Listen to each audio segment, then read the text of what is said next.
महाराज जी, मैं जानना चाहता हूँ क्या बच्चों के अच्छे बुरे कर्मों का फल माँ बाप को भी भोगना पड़ता है या माँ बाप के अच्छे बुरे कर्मों का फल संतान को भोगना देखो, पड़ता पूरा एक विधान बनता है, सृष्टि का एक विधान बनता है।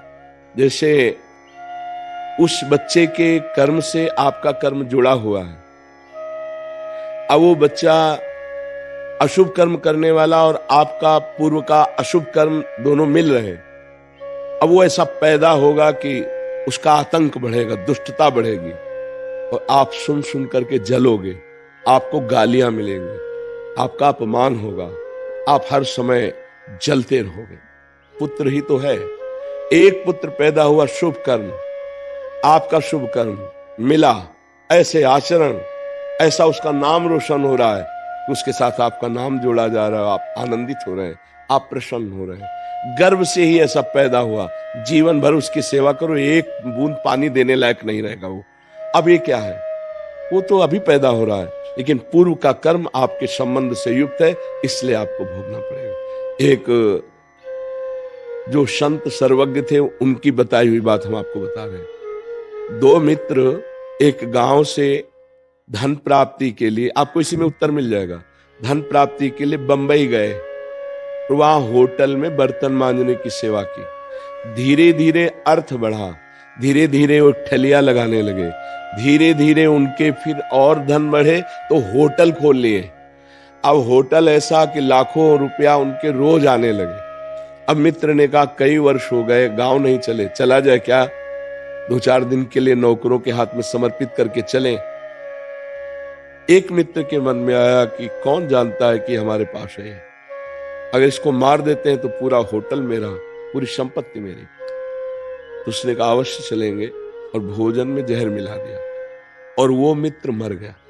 अब इसके बाद वो होटल भी बेच दिया, संपत्ति ली, गांव आया।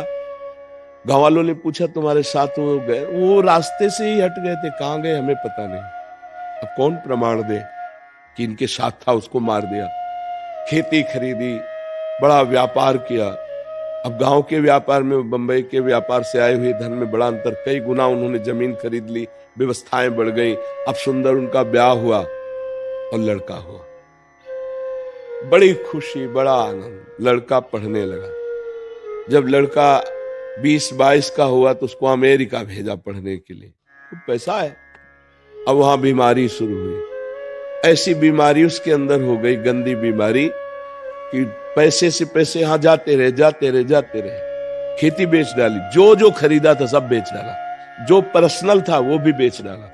अब उधार लिया वो भी, दवा के लिए पैसे नहीं रह गए। अमेरिका से वापस लाए, बैठकर रो रहे थे, उसको गोद में ऐसे रखे हुए, बेटा सर्वनाश हो गया, मेरे पास कुछ नहीं जिससे मैं तेरी सेवा कर सकूं।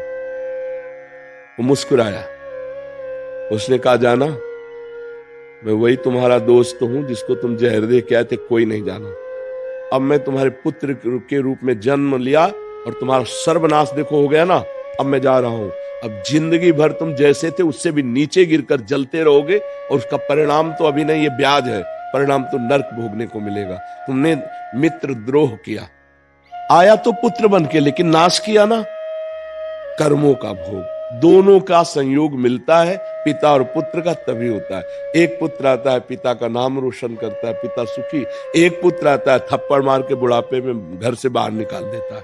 कर्म, दोनों के संयोग, कर्म के संयोग से ही पत्नी, पुत्र, पिता, माता, इनका एक समुदाय होता है। वो कर्म के संयोग से उनको रखा जाता है। उनका कर्म किसी जन्म का है, उसका विधान वो सुखद या दुखद देता है। कोई कोई पुत्र है कि जन्म लिया पधर गया, कोई जन्म लिए और जन्म से ही वैभव, सुख, संपत्ति, यश, कीर्ति।